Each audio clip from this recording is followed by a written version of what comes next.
Om Agena Chiminandasyam Jalam Jala Sharakaya Sachuram Militamina Tasmei Shigulave Nama Mam Vishnu Padaya Goranga Prastarupini Sri Bhakti Vibhudaya Babadaya Chinamne Mam Vishnu Padaya Hara Prastaya Uttare Simate Bhakti Pramodaya Pariga Samichinam Vishnu Padaya Krishna Srimate Bhakti Siddhanta Sarasvati Chinamine Jai Shri Krishna Chaitanya Prabhu Nityananda Shri Advaita Gadadara Sivatsari Gola Bhakta Brinda Hare Krishna Krishna Krishna Hare Hare Hare Ramo Ramo Ramo Hare Hare Brindei Tulasi Devi Ai Priye Kesava Sacha Krishna Bhakti Prati Devi Satibhati Namo Namo Vanchakalpa Tarubhyacha Kirpa Sindhubhya Evacha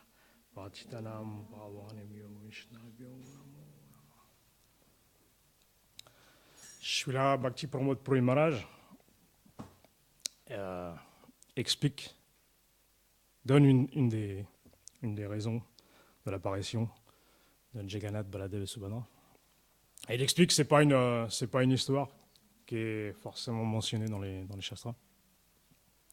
Il dit que c'est une histoire c'est un divertissement qui est raconté à Jagannath Puri. Alors, une fois, en fait, il y avait les reines de Dwarka qui avaient un très très grand désir d'entendre parler des divertissements de Radha et Krishna. Et donc, elles se sont tournées vers Rukmini Devi pour entendre parler des gloires du couple divin. Et donc, Rukmini Devi leur a dit d'accord, mais à une condition, en fait, ça va être c'est divertissement qui va être raconté juste entre vous et moi. Aucun homme n'est autorisé à venir écouter, à venir participer à cette réunion, en fait. Et donc, Subhadra Devi, en fait, elle a dit, moi, je garderai, en fait, l'entrée de ce lieu secret. Je me tiendrai à l'extérieur pour m'assurer qu'aucun homme ne puisse pénétrer dans cette réunion. Et donc, Rukmini Devi, en fait, a commencé à raconter les gloires du couple divin. Et Krishna et Balaram, ils se tenaient à une certaine distance de cette pièce, cet endroit secret. Et donc, comme à un moment donné, ils ont compris que Rukmini Devi, en fait, elle était en train de glorifier les divertissements de Radha et Krishna. En fait, ils ont été de plus en plus absorbés, de plus en plus... leur désir d'écouter a accru de plus en plus, à tel point qu'en fait, ils ont pu s'empêcher de se rapprocher de la porte. Et plus ils entendaient, en fait, les gloires du couple divin, plus leur forme, leur corps prenait dû aux symptômes d'extase, en fait, quand leurs yeux commençaient à grandir, leurs bras s'allonger, leur corps grossir. Alors, en fait, Krishna et Balaram, en fait, ils ont commencé à prendre la forme de Jagannath et Baladev. Et à ce moment-là, en fait, Narada Muni, le grand sage, Narada Muni est apparu. Il était émerveillé, en fait, de voir cette forme du Seigneur Jagannath. Il a dit, oh Seigneur, mais quelle est cette forme merveilleuse, encore jamais manifestée auparavant. Il dit, en fait, aujourd'hui, je me sens l'être le plus... qui a reçu la plus grande miséricorde d'avoir pu avoir le darshan de cette forme merveilleuse. Il dit, en fait, cette forme ne doit pas être confidentielle, ne doit pas rester confidentielle. S'il te plaît, accorde-moi cette bénédiction qu'elle puisse être vue par tous pour prouver, en fait, ton amour, l'amour que tu portes pour les pâtres. Et donc, en fait, le Seigneur a accepté de donner cette bénédiction. Donc c'est dû, en fait, à la requête de Narada Muni, que le Seigneur s'est manifesté Jagannath Puri sous cette forme originale. Jagannath Baladev Subhadra. Et aussi, en fait, il y a 4 formes. Il y a Jagannath Baladev Subhadra et le Sudarshan Chakra. Ouais, en fait, c'est pas là dans le divertissement, Bhakti Pramod Puri Maharaj, il explique pas. Il explique pas. Ben, ouais, comme elle aussi, en entendant les divertissements, en fait, ça l'a elle a ressenti les mêmes symptômes d'extase, en fait, quoi. Parce qu'en fait, oui, le seigneur Nishingadev, le Sudarshan Chakra, en fait, n'est pas différent du seigneur Nishingadev. D'ailleurs, il y a catégorie de Vaishnav, quand ils se rendent au Ratha Yatra, en fait, ils voient la forme du seigneur Jagannath comme non différent du seigneur Nishingadev. En fait, pour eux, c'est le seigneur Nishingadev directement, quoi. Il y en a qui le voient comme le seigneur Ramachandra. En fait, il y a plein de divertissements. Et là, j'ai décidé de parler de divertissements moins connus. Et je pense que je vais parler sur 2 semaines, parce qu'il y a tellement de divertissements que juste aujourd'hui, ça ne suffira pas. Donc je pense que je vais continuer, si vous le voulez bien aussi, la semaine prochaine. Un jour, en fait, donc la déesse Lakshmi, en fait, réside toujours à l'intérieur du temple de Jagannath Puri. Et aux alentours, en fait, du temple de Jagannath Puri, il y avait une grande dévote qui avait entièrement dédié sa vie et son âme à l'adoration de la déesse Lakshmi. Très très grande, très très pure dévote de la déesse Lakshmi, qui a énormément de dévotion pour la déesse Lakshmi. Un jour, elle était en train de faire son puja en l'honneur de la déesse Lakshmi. Et en fait, la déesse Lakshmi a été tellement prise par l'amour de sa dévote qu'elle a voulu aller à la rencontre de sa dévote, en fait. Donc elle a quitté le temple de Jagannath pour se rendre à la rencontre de sa dévote, de l'île Darshan. Et en fait, quand cette fameuse dévote a pu avoir le darshan de la déesse Lakshmi, voilà, pour elle, sa vie était couronnée de succès, en fait. L'ultime fruit de son adoration se trouvait devant elle, donc elle estimait que sa vie était couronnée de succès. Donc la déesse Lakshmi a demeuré un certain temps avec sa dévote. Puis à un moment donné, elle a dit, excuse-moi, il va falloir qu'on se sépare parce que je dois retourner au temple pour cuisiner pour le seigneur Jagannath et Baladev, parce que c'est son principal service, c'est de cuisiner pour le seigneur Jagannath au temple de Puri. Donc quand elle est revenue, en fait, à la porte du temple de Jagannath, en fait, Baladev, en fait, quand il a appris que la déesse Lakshmi avait quitté le temple de Jagannath, en fait, il était extrêmement en colère. Et quand il a appris, parce qu'en fait, la dévote cette grande dévote dédiée à la déesse Lakshmi, en fait, elle appartenait à la caste des intouchables. Donc, comme la déesse Lakshmi, en fait, s'était rendue dans sa demeure, le seigneur Balaram, il a dit au seigneur Jagannath, à Krishna, il lui a dit, en fait, on peut plus, ici, dans ce temple de Jagannath Puri, il y a des règles extrêmement strictes, donc on peut plus laisser entrer la déesse Lakshmi dans le temple. Krishna, il a dit, mais c'est quand même la déesse Lakshmi, on peut peut-être, pour une fois, faire une exception. En plus, c'est elle qui cuisine pour nous, et c'est bien, et c'est l'heure du repas approche. Donc si on la laisse pas rentrer, qui c'est qui va cuisiner? Il dit non, et Baladev, il était très strict. Il a dit non. Dans ce temple, il y a des règles extrêmement strictes. On doit les suivre. Si nous qui sommes censés montrer l'exemple, si on ne suit pas les règles, si on fait des tournements aux règles, des exceptions, ça va devenir le mot d'ordre. En fait, tout le monde va commencer à faire des exceptions et graduellement, la pure voie d'adoration de la Bhakti va dévier. Donc on ne peut pas. On doit se montrer strict, même si c'est la déesse Lakshmi. Et donc, fait passer le message aux gardes. Garder l'entrée du temple. Interdire l'entrée du temple à la déesse Lakshmi. Et la déesse Lakshmi, donc, le garde, il était vraiment affecté par cet ordre. Il ne voulait pas. La déesse Lakshmi lui était aussi très chère. Donc il était vraiment embêté de devoir dire à la déesse Lakshmi qu'il ne pouvait pas la laisser entrer. Mais quand même, il a dû le faire. Donc il lui a dit, excusez-moi, cher Lakshmi Devi, mais par l'ordre du Seigneur Balaram, j'ai reçu l'ordre de plus pouvoir vous laisser entrer. Il y a eu une argumentation. La déesse Lakshmi dit, mais tu sais qui je suis, c'est quand même la déesse Lakshmi, je viens pour cuisiner, je dois cuisiner pour le Seigneur. Et son frère dit, laisse-moi rentrer. Il dit, non, comme tu as quitté le temple pour te rendre dans la demeure d'une personne considérée comme intouchable, je ne peux plus te laisser rentrer. Tu es considéré comme contaminé, donc tu ne peux plus rentrer. Comme les intouchables sont interdits dans le temple, tu ne peux plus rentrer à l'intérieur du temple. Donc là, quand même, la déesse Lakshmi commence très en colère, elle a dit d'accord, si c'est comme ça, d'accord.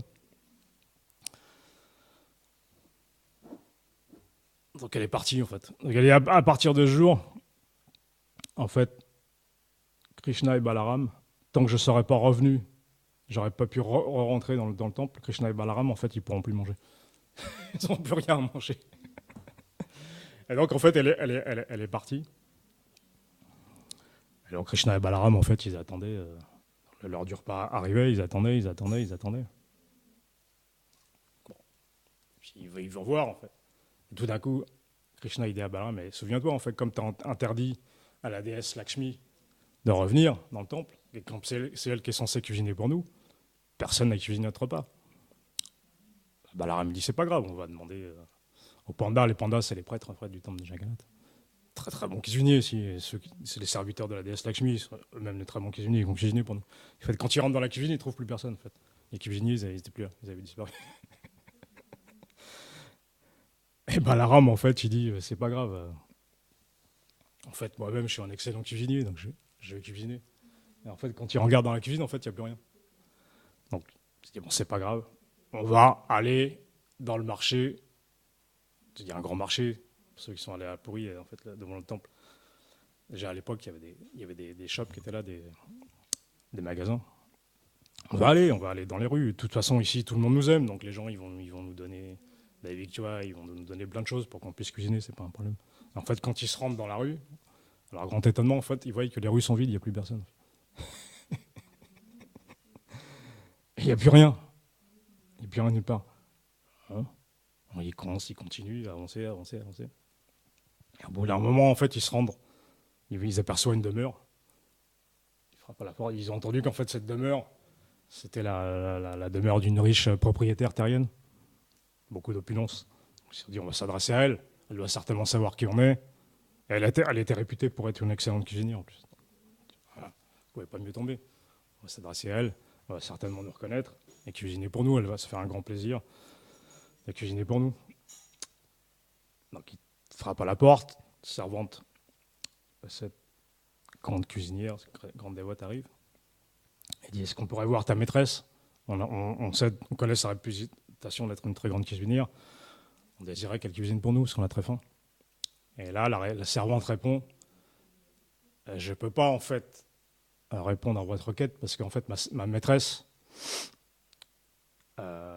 appartient à la classe des intouchables. Donc elle ne peut pas, d'après les conventions, elle ne peut pas cuisiner pour vous. Vous qui êtes des princes, qui appartenez à la noblesse, elle ne peut pas cuisiner pour vous. Bon, alors il dit, alors Balaram il dit, alors, laisse-nous rentrer. Moi je suis un très grand cuisinier, je cuisinerai moi-même. La servante lui dit non, vous ne pouvez pas rentrer comme c'est la demeure de ma maîtresse qui appartient à une classe d'intouchables. Vous ne pouvez même pas rentrer dans cette demeure. Sinon vous allez être contaminé. Bon, d'accord. Alors Balaram il dit à Krishna, écoute, t'inquiète pas, tu sais que tu connais mes qualités de cuisinier, je vais cuisiner pour toi. Donc, il prend 2 pierres comme ça, il essaie de faire un feu, il prépare un feu avec des branchages. Et en fait, il fait toute une installation pour faire un feu. Et quand il essaye même avec les mantras, il y a juste une petite étincelle avec un peu de fumée qui... Alors que normalement, il aurait dû y avoir un beau feu. Il y a juste une petite étincelle comme ça. Bon, donc Krishna et Balaram, ils attendent. Ils commencent à avoir de plus en plus faim. Et là, ils n'en peuvent plus. Donc ils décident de retourner près de la demeure de cette riche propriétaire terrienne. Donc, il frappe à la porte, la servante vient ouvrir. Il dit, s'il te plaît, laisse-nous entrer, on a trop faim, on n'en peut plus. Oui, mais et les conventions, demeure qui appartient, ma maîtresse est une intouchable, vous ne pouvez pas rentrer. Et là, Balaram dit, allez, pour une fois, on va mettre les règles et les conventions de côté, on n'en peut plus, laisse-nous rentrer. On connaît les qualités de cuisinière de ta maîtresse, on veut qu'elle cuisine pour nous. Donc là, ils finissent par rentrer dans la demeure de cette fameuse propriétaire terrienne. Et tout d'un coup, elle apparaît en fait devant Krishna et Balaram. Et là, ils voient que c'est la déesse Lakshmi elle-même. Et donc là, ils sont émerveillés, en fait, donc ils demandent de cuisiner pour eux. Ils cuisinent un festin incroyable. En fait, j'ai oublié un petit détail dans cette histoire. Ce qui les a conduits à arriver dans cette demeure, c'est qu'à un moment donné, quand ils étaient à la recherche de victoires dans les rues de Jagannath-Puri, en fait, ils ont vu une personne qu'on pourrait appeler un SDF maintenant, un sans-abri, dans la rue, et qui était là, en fait, qui dit ah, j'ai tellement mangé, j'ai mangé un tel festin là, à l'instant. J'en peux plus, j'ai jamais aussi bien mangé de ma vie. Et quand Krishna et Balaram l'ont vu, ils lui ont demandé où est-ce qu'il avait fait ce festin. Donc c'est lui qui les a orientés en fait vers cette demeure. Il dit en fait c'est une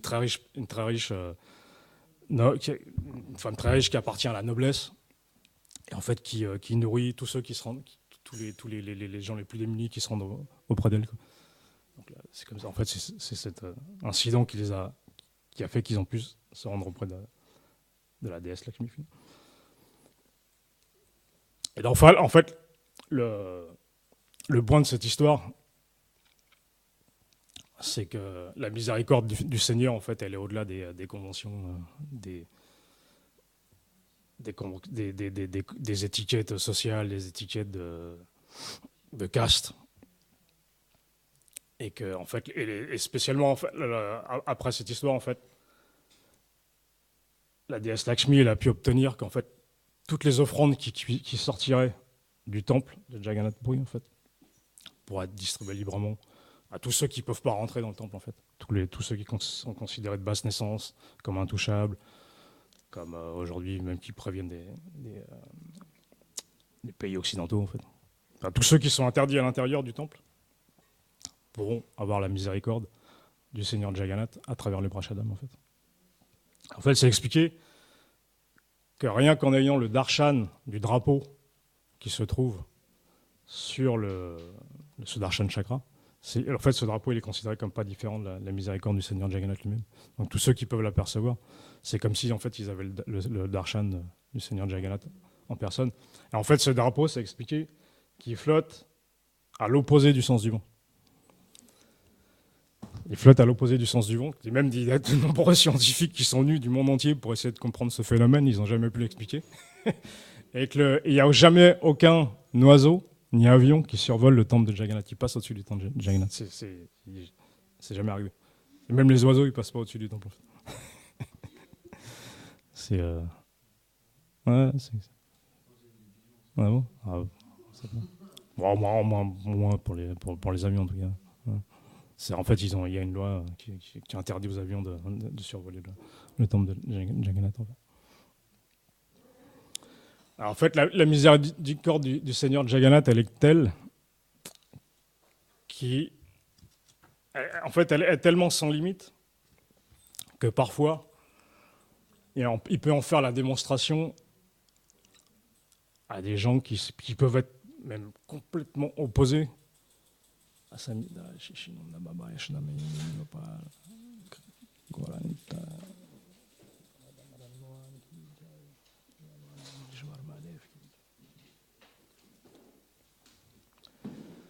En fait, il peut décider de répandre sa miséricorde sur des êtres qui sont même radicalement opposés. Et l'histoire qui suit là montre à quel point, des fois, même à des gens le mot radical prend tout son sens. Donc, il y avait un grand empereur mongol qui s'appelait Aurangzeb, et qui lui était, mais en fait, il avait dédié sa vie à éradiquer tout ce qui pouvait représenter de près ou de loin le Vaishnavisme en Inde. Parce qu'en fait, il avait envahi l'Inde c'était un empereur très très puissant, maître de guerre extrêmement puissant. Donc il avait envahi toute l'Inde en fait. Et en fait, son désir, en fait, c'est sa méditation, c'était d'éradiquer tout ce qui pouvait représenter le Vaishnavisme en Inde. Il ne voulait plus aucun signe qui représente la miséricorde du Seigneur dans le pays. À tel point qu'un jour, en fait, à une distance d'une cinquantaine de kilomètres, il se trouvait à une cinquantaine de kilomètres de Vrindavan, en fait. Il a vu une lumière, c'était le soir, à la tombée de la nuit, il a vu une lumière. À l'époque, il n'y a pas l'électricité, donc il a vu une lumière, une couleur jaunâtre, loin. Et donc il a demandé ce que c'était. On lui a appris en fait que c'était une lampaghi destinée aux offrandes des déités, représentant la forme de Krishna. Et quand il a appris ça, parce qu'en fait ça provenait, d'après sa vision, ça provenait d'une hauteur qui était supérieure, plus haute que les mosquées qu'il avait fait bâtir sur des sites, sur des temples qu'il avait fait détruire, des temples Vaishnav qu'il avait fait détruire. Donc quand il a entendu ça, il restait encore un site dans les environs, encore plus haut, situé plus haut qu'une mosquée, il est entré dans une colère terrible. Il a dit, je veux que cet endroit soit détruit. Donc il s'est rendu, en fait, il s'est rendu avec ses hommes, avec Vrindavan. En fait, ils ont fait détruire 1000 temples. Donc dans les principaux temples, alors j'ai pris des notes. Quelques notes. Excusez-moi.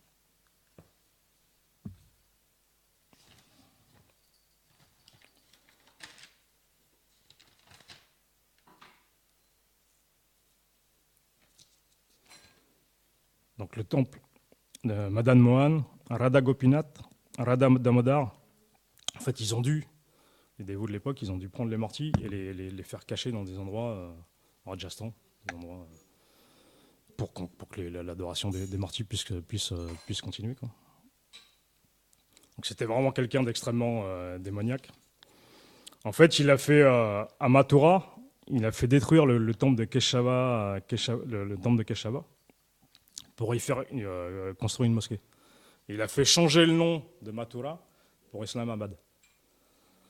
Ah, c'était vraiment quelqu'un d'extrêmement déterminé, extrêmement démoniaque, extrêmement puissant, quoi. Mais ça ne lui suffisait pas. Il n'était pas encore satisfait. Il avait entendu récemment, il venait d'y avoir la construction d'un nouveau temple en Orissa, dédié aux gloires du Seigneur. Donc, quand il a attendu ça, en fait, il a envoyé un de ses principaux généraux pour faire détruire ce temple et arrêter l'adoration. Donc ils y sont allés.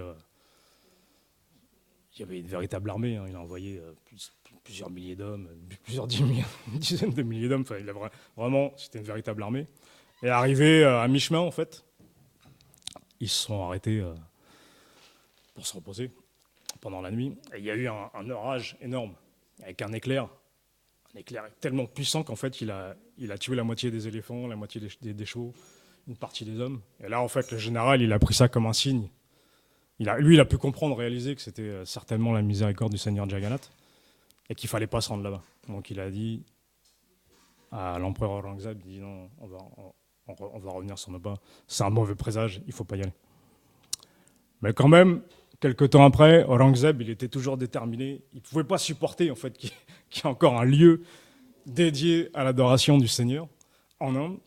Et en plus, le temple de Jagannath, c'était quand même un temple qui attirait des milliers et des milliers de pèlerins. Donc le fait de savoir qu'il y avait des milliers de gens qui se rendaient chaque jour et chaque année pour le Ratha Yatra chanter les gloires du Seigneur, c'était absolument insupportable. Donc il a renvoyé un de ses généraux. Et là, cette fois-ci, il a envoyé une armée. Alors, il y avait 25 000 chevaux, 12 000 éléphants, 2 000 chameaux et 100 000 hommes à pied. Donc on peut imaginer. En plus, ça se passe quand même, je crois que c'est une histoire qui se passe au XVe siècle. Quand vous voyez ça arriver devant vous,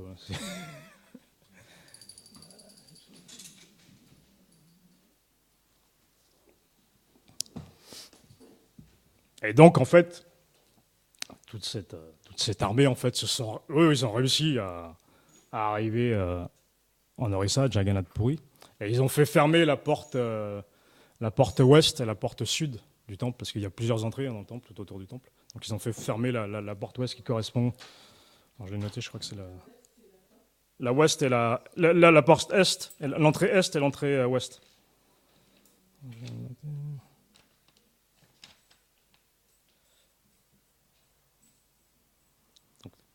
Donc la porte, c'est ce qui s'appelle the Lion Gate, la porte du lion, à l'est. Non, c'est la porte du sud, pardon. Et la porte du cheval, qui se trouve donc au sud.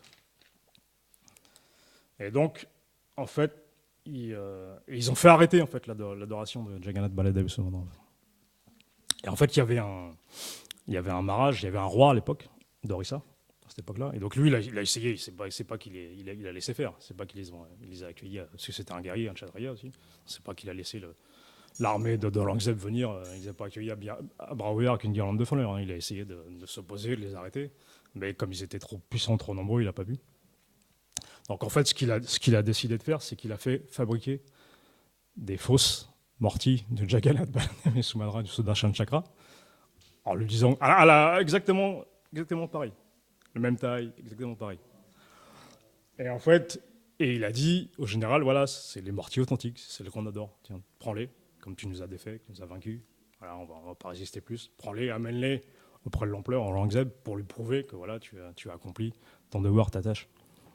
Donc, le général, on peut imaginer, il était rempli d'orgueil, rempli de fierté, le cœur rempli de fierté. Il est retourné auprès de son maître, son empereur. Chéri, il nous regarde, Seigneur, regarde, on a vaincu, on a détruit le dernier vestige de l'adoration du Seigneur en Inde. Et voilà, en voici la preuve. Et Aurangzeb, en fait, il a fait construire une mosquée où il a fait disposer les mortis qui n'est pas installés, Jagannath Baladev, Subhadra, Sudarshan Chakra, à la hauteur de l'entrée de la mosquée. Et en fait, les gens, les pèlerins qui venaient faire le tour de la mosquée, en fait, ils avaient le droit de donner un coup de pied, de frapper les mortis comme ça, en fait, quand ils faisaient le tour. On peut imaginer la mentalité. Et donc, alors, pendant ce temps-là, en fait, les mortiers originels continuaient à être adorés, secrètement, en fait. Elles avaient été déplacées, en fait, dans un petit temple qui se situait à côté du temple de Jagannath Puri. Donc, ils étaient adorés secrètement. Et le Ratha Yatra, en fait, toutes les cérémonies, parce qu'il y a de nombreuses cérémonies qui ont lieu chaque jour et chaque année, chaque mois, en fonction des saisons, il y a des festivals particuliers. Donc, tous ces festivals continuaient à avoir lieu secrètement. Et le Ratha Yatra, en fait, il avait lieu. En fait, ils ramenaient, parce qu'ils avaient construit tout un tas de tunnels pour pouvoir accéder du petit temple au temple officiel, sans être vus, sans avoir à sortir dehors, sans que personne ne les voie. C'est les pandas, les prêtres du temple. Donc ils ramenaient en fait chaque année Jagannath Baladev Subhadra dans la salle qui sert l'offrande au Bhaga. Et c'est là où ils faisaient le Ratha Yatra en fait, secrètement. Ils continuaient à faire le Ratha Yatra chaque année. Il faut savoir que cette occupation, parce qu'ils sont restés là, les musulmans, pour être sûr que l'adoration était complètement terminée. Ça a duré pendant 12 ans, quand même, l'occupation. Quand même. Parce qu'en fait, ils voulaient. Parce que comme le Aurangzeb, il savait qu'il y avait de nombreux pèlerins qui venaient chaque année, des milliers de pèlerins, des millions même, de pèlerins qui venaient chaque année à Jagannath Puri pour célébrer le Ratha Yatra. Et ça, c'était encore plus insupportable pour lui. Donc c'est pour ça qu'il a demandé à ses hommes de rester sur place, faire en sorte que plus personne ne vienne. Et c'est expliqué au bout d'un moment, en fait, Jagannath Puri, c'était devenu une ville complètement désolée, quoi. Où en fait, qui souffrait de la récession économique, puisque plus personne ne venait. Il n'y avait plus rien à manger, il n'y avait plus rien, quoi. C'était devenu une ville déserte, plus personne n'osait sortir. On peut imaginer, pour ceux qui ont vu déjà des documentaires de période de guerre, les villes occupées, c'était pareil, quoi. Il y avait vraiment un sentiment de terreur qui a été installé là à Jagannath Puri à ce moment-là, quoi. Et un jour, il y a un très grand Vaishnav du seigneur Nishingadev qui est venu à Puri. Dinamat Prabhu. Donc lui, comme c'était un des grands dévots de Nishingadev, en fait, il était sans peur. Donc il a fait la requête, en fait, à Aurangzeb de réinstaurer, en fait, le Ratha Yatra. Il a demandé à avoir une audience pour que le Ratha Yatra soit réinstauré, en fait, le festival du Ratha Yatra soit réinstauré. Et durant la nuit, en fait, qui a suivi cette audience, Aurangzeb, en fait, il a commencé à prier Allah, à méditer sur Allah. Et Allah, dans son rêve, s'est manifesté à lui sous la forme du Seigneur de Jagannath. Malgré tout, et c'est expliqué en fait, que avoir la darshan comme ça, en rêve du Seigneur de Jagannath, le rêve c'est la méditation ultime et lui, qui était un grand démon, il a pu avoir cette bénédiction, très atteinte en son rêve. Et là, elle s'explique qu'en fait, à partir de ce moment-là, dès le lendemain, son mood a complètement changé. C'est devenu complètement une...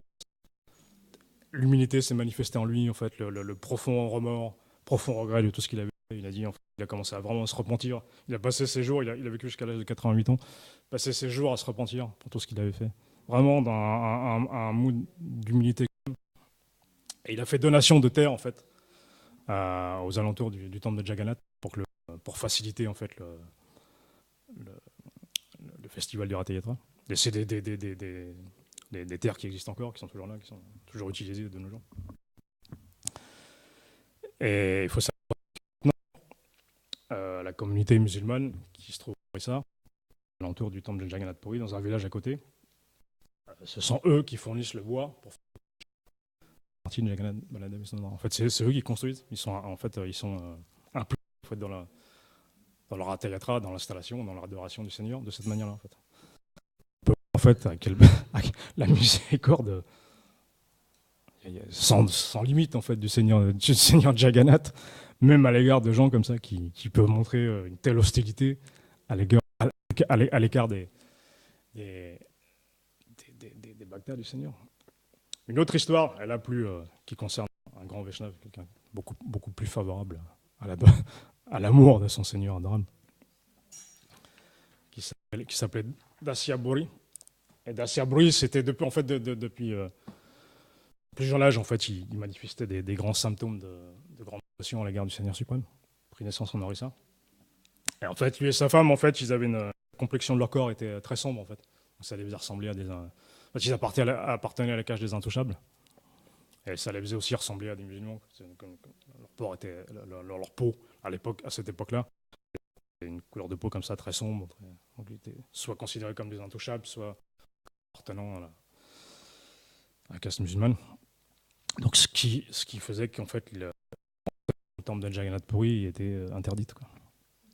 Et en fait, ce grand dévot, en fait, il a le désir d'avoir le darshan. Il se sentait vraiment, en fait, manifester le plus grand sentiment d'humilité. Il se sentait véritablement comme absolument inqualifié et absolument voilà,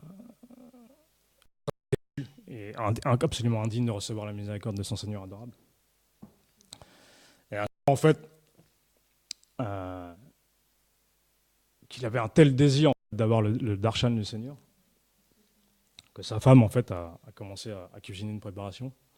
À l'époque en fait il y avait un plat qui était c'était une sorte de spécialité de la région en fait. Les gens cuisinaient des épinards.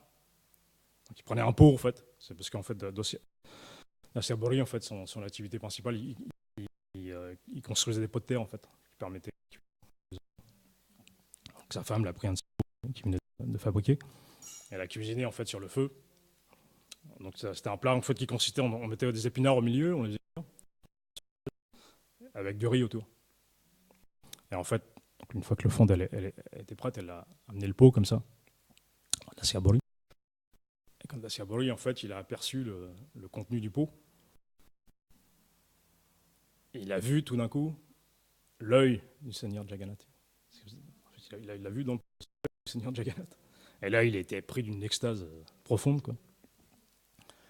Une telle extase, en fait, qui dépassait tout entendement, en fait. Les gens du village, personne ne comprenait ce qui lui arrivait. Qui n'avait pas de dévotion pour le Seigneur pensaient qu'il était devenu fou, qu'il a attrapé un virus, qu'il était devenu fou. Ah bon, la plupart des gens ne savaient pas vraiment ce qui se passait. Mais parmi les villageois, en fait, il y avait un autre grand Vaishnav qui a pu reconnaître les symptômes d'extase d'Dasya Bori. Et en fait, il lui a dit à son épouse, en fait, avec une cuillère, mélange le riz, les épinards, et tu vas voir, tout devrait revenir à la normale. Donc c'est ce qu'elle a fait. Mélangé. Du coup, Dasya Bori, en fait, il est revenu dans son état extal plus normal, plus proche des conventions, on va dire. Mais en fait, cette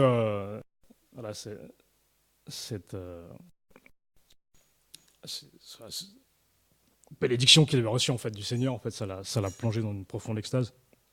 Donc, il méditait constamment en fait sur le Seigneur. Et il était tellement absorbé en fait dans les souvenirs du Seigneur suprême qu'un jour, à tel point qu'un jour, en fait, le Seigneur Jagannath est apparu devant lui. Il a vu le Seigneur une deuxième fois là, devant lui, dans sa forme pleine, entière, le Seigneur Jagannath. Là encore, il a été pris de symptômes d'extase. Et en fait, le Seigneur Jagannath s'est adressé à lui, lui a dit en fait, je suis extrêmement satisfait de ta dévotion envers moi. Et en fait, j'aimerais t'accorder des bénédictions. Siabori, en fait, il a dit « Fais que je ne puisse jamais oublier la miséricorde des pieds pareils au lotus de tes Vaishnavas, et qu'à chaque fois que je médite sur toi, en fait, je puisse avoir ton darshan. » Le Seigneur, il a dit d'accord, et il a rajouté une autre bénédiction, il a dit « Et toutes les offrandes que tu me feras, je les accepterai. J'accepterai toujours tes offrandes. » Donc un jour, en fait, le cœur rempli d'extase, avoir reçu ces bénédictions, en fait, le Siabori, en fait, il a eu le désir d'offrir au Seigneur Jagannath. Donc mais il n'avait pas d'argent, il était très pauvre. En sa possession ce jour-là, en fait, une espèce de tchada, en fait, qui avait une certaine valeur, quoi. Alors, enfin, non, c'est expliqué que c'était une tchada qui avait une valeur, quand même. C'est un coton, quand même, d'une certaine rareté, donc qui avait quand même une valeur non négligeable. Il rencontre un brahmana, en fait. Brahmana qui avait des noix de coco. Il a dit « Oh, brahmana, j'aimerais tellement offrir une noix de coco à mon seigneur Jagannath, bien aimé. Mais j'ai pas d'argent, est-ce que tu peux me donner une noix de coco ?» Alors le brahmana, il lui a dit je vais pas te la donner comme ça, mais si tu veux, on fait un troc. Je vois que j'ai un linge là qui me semble d'une grande valeur. Donc si tu veux, tu peux prendre une noix de coco et une banane et en échange de ton. Bon, bien que c'était pas un échange pas véritablement équitable, on va dire. En fait, il a accepté. Et donc il a pris la noix de coco. En fait, et donc il s'est rendu, en fait, aux portes du temple de Jagannath. Et là, en fait, les gardes, quand ils l'ont aperçu, en fait, quand ils ont vu la couleur de sa peau, ils lui ont dit, ils ont mis en fait, ils ont mis leur lance comme ça pour barrer le passage. On dit, tu peux pas rentrer dans le temple du Seigneur Jagannath. En fait, tu appartiens à la classe des intouchables. C'est absolument interdit pour toi. Tu peux absolument pas rentrer. Bon. Et là, il a dit, en fait, est-ce que tu peux offrir pour moi cette noix de coco au Seigneur? En fait, non. À ce moment-là, un brahmana arrivait aussi, qui allait rentrer dans le temple. Et la Siabori, en fait, il a donné cette noix de coco. Le brahmana, en lui expliquant, il lui dit, en fait, t'as pas besoin. Est-ce que tu peux offrir pour moi, s'il te plaît, cette noix de coco au Seigneur Jagannath? Mais t'as pas besoin de faire tous les rituels d'adoration. C'est pas nécessaire. Juste, tu te rends. Parce qu'en fait, c'est expliqué que non loin de l'entrée, non loin de l'entrée principale où se trouve le mortier de Jagannath Baladev Subadra, en fait, il y a une mortie de Garuda. Il dit, en fait, tu te rends devant la mortie de Garuda et simplement, tu demandes au Seigneur Jagannath d'accepter l'offrande. Et si il accepte l'offrande, normalement, la noix de coco, il ne devrait plus y en avoir. Le brahmana est un peu surpris par cette requête, mais il accepte. Donc, il prend la noix de coco, il se rend devant la mortie de Garuda, et il fait, selon les dires de Siabori. Et avec sa grande surprise, en fait, la noix de coco disparaît.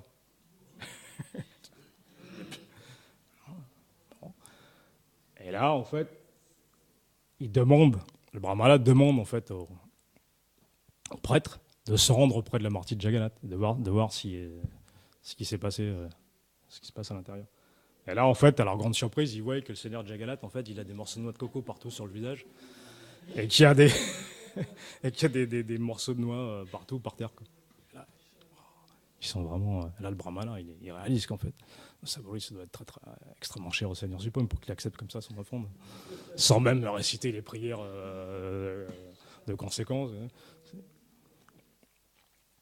Et une autre fois, en fait, donc à partir de ce moment-là, en fait, les gloires de Siabori, en fait, elles commencent à se propager à travers Jagannath Puri. Les gens commencent à savoir que c'est pas un être ordinaire.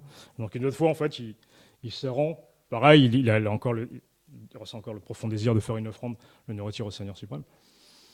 Et là, cette fois-ci, il a des mangues. Donc pareil, il se rend auprès de la porte de l'enceinte principale de l'entrée du temple. Encore une fois, l'entrée lui est refusée. Et Siabori dit, c'est pas grave, de là où je me trouve, je vais juste en méditant sur le Sudarshan Chakra, qui n'est pas. Je vais demander au Seigneur suprême s'il veut bien accepter mon. Donc c'est ce qu'il fait. Alors, grande surprise, les gardes, ils voient que la mangue disparaît. Et là, ils pensent, ça doit être sûrement un grand avec des pouvoirs, avec des grands pouvoirs mystiques en fait.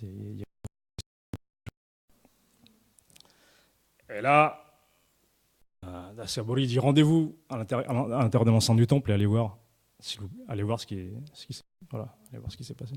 Donc les gardes en fait se rentrent dans l'enceinte du temple. Et là, pareil, à la grande surprise, ils voient qu'il y a des épluchures de mangue entassées. Parce qu'en fait, à Sabori, il n'en avait amené qu'une mangue, mais là, il y a des centaines de mangues entassées par la peau et les noyaux en fait, par terre, devant le en fait. Donc à partir de là, les gloires vraiment retentissent dans toute Jagannath Puri, dans toute Larissa. Il est authentifié comme un très grand navire du Seigneur. Et le point, en fait, maintenant, il y a dans son village, dans le village où il a pris naissance, en fait, il y a le roi d'Orissa, en fait, fait établir. Et à côté, il y a un temple de Jagannath Baladev et Subhadra, son honneur, où les gens peuvent adorer. En fait, adorer, réservé en fait pour les gens qui sont interdits, pour les gens qui sont considérés comme intouchables. Pour ces gens-là, en fait. Ces gens-là, ils peuvent aller adorer Jagannath Baladev et Subhadra dans ce temple, par la miséricorde de Sabori, et avoir le même que s'ils rentrent dans le temple, en fait.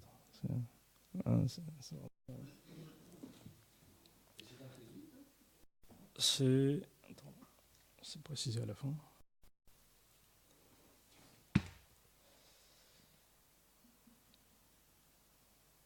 Baligram. Il n'y a pas de déité, mais si vous pouvez voir, là, en fait, il y a une photo du petit. Non, il n'y a pas. En fait, ça, c'est la photo, c'est son samadhi, en fait.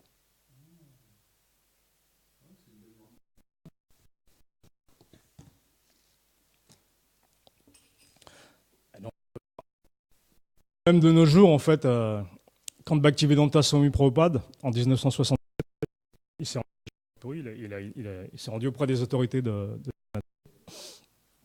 en émettant la requête que les Occidentaux puissent entrer enfin dans le temple. Il leur a expliqué que, regardez, en fait, maintenant, il y a de nombreux Vaishnavas en Occident, des gens qui suivent tous les principes régulateurs, qui sont devenus des authentiques brahmanes, des authentiques Wadi. Et il y a déjà en fait, des processions de Ratha-yatra en années. J'aimerais, il y a demandé la requête en fait, le gouverneur d'Orissa puisse entrer les Occidentaux. Donc ça a été refusé. Et donc c'est là en fait, c'est très mes disciples. Parce qu'en fait, il l'avait invité Bhaktivedanta Swami Prabhupada vienne faire un cours à l'intérieur dans l'enceinte du temple et il a dit si vous laissez pas rentrer mes disciples, alors moi je n'en rentrerai plus jamais dans l'enceinte du temple en fait. Tant que vous les laissez pas rentrer, je ne reviendrai plus jamais dans l'enceinte du temple. En fait.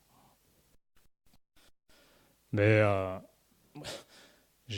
quand on était allé à Katimala en 2011 pour l'inauguration du temple, le nouveau temple de Gopinath Gaudiamat à Jagannath Puri, je ne sais pas si tu te souviens, il y avait un dévot d'Afrique du Sud, je ne me souviens plus de son nom, qui avait sa couleur de peau en fait pouvait faire il pouvait facilement passer pour un local quoi, pour quelqu'un qui est né en Orissa quoi. Donc lui en fait il m'avait raconté, il a réussi à rentrer à l'intérieur du temple et il connaissait quelques mots de bengali en fait, il avait appris quelques notions quoi. Il m'a dit donc il m'a expliqué, c'était vraiment parce que en fait quand on rentre à l'intérieur du temple, il y a plusieurs rites de purification. En fait. On passe par plusieurs salles. En fait. C'est pas qu'on accède directement dans l'enceinte, dans la salle principale dédiée à Jagannath Baladev Subhadra. En fait, on passe par plusieurs salles avant. C'est une procession qui dure un certain temps. Quoi. Et il m'a dit à un moment donné, quand il arrivait il allait enfin pouvoir rentrer dans le temple de Jagannath, il y a un petit garçon qui s'est approché de lui et qui lui a parlé en bengali. En fait. Il a dit d'où tu viens. Et donc il s'était renseigné, il avait appris les noms des villages aux alentours. Il a dit j'habite dans ce village. Il a dit moi aussi, je viens de ce village. C'est marrant, je t'ai jamais vu là-bas. et là le déo, il y avait les gardes ils étaient pas loin, donc ils entendaient la conversation. Quoi. En fait, c'était le dernier, la dernière entrée avant de pouvoir rentrer dans la salle où se trouve Jagannath Baladev et Subhadra, quoi. Ah, là-bas, si vous faites prendre, ils sont, c'est là, c'est à l'époque, c'est comme au Grexem, hein, il y a eu plein de cas où ils laissent les, pas pour mort, mais pas loin, quoi.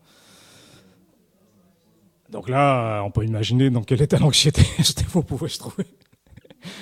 Et il est resté comme ça, stoïque, il savait pas quoi répondre. Et le garçon, en fait, au bout d'un moment, il a dit, mais non, mais je plaisantais. En fait, je viens pas de là-bas. C'est pour ça que je t'ai jamais vu. Et là, en fait, donc, du coup, il a pu rentrer. Mais on peut imaginer. Bah, en fait, c'est expliqué. Il m'a dit, hein, s'il l'avait. En plus, les gardes, comme ils ont vu ils ont entendu la question du garçon, du jeune garçon. Ils attendaient. En fait, ils regardaient vraiment. Ils attendaient la réponse, quoi. Ils se sont dit, tiens, qu'est-ce qui se passe? Et donc, si. Ah, Jagalat, je pense que ce déo, je ne sais pas, peut-être qu'il avait un tel désir de le voir. Il a fait un arrangement pour aller devant le Seigneur suprême. Il y a plusieurs histoires, mais on m'a même raconté des dévots, la peau blanche, qui ont réussi à rentrer en se maquillant, ouais, en se mettant même du temps de maquiller. Par contre, il y en a qui se sont fait attraper aussi. C'était c'était pas la même miséricorde du Seigneur, certainement, mais qui est venu sous une autre forme, quoi. Si vous voulez bien, je vous propose. Parce qu'en fait, il y a énormément liées au Seigneur Jagannath. Si vous voulez bien, on peut continuer la prochaine. Il y a encore plein d'autres histoires. On peut arrêter pour aujourd'hui, puis continuer la semaine prochaine. Jagannath Baladev Subhadra qui. Oh,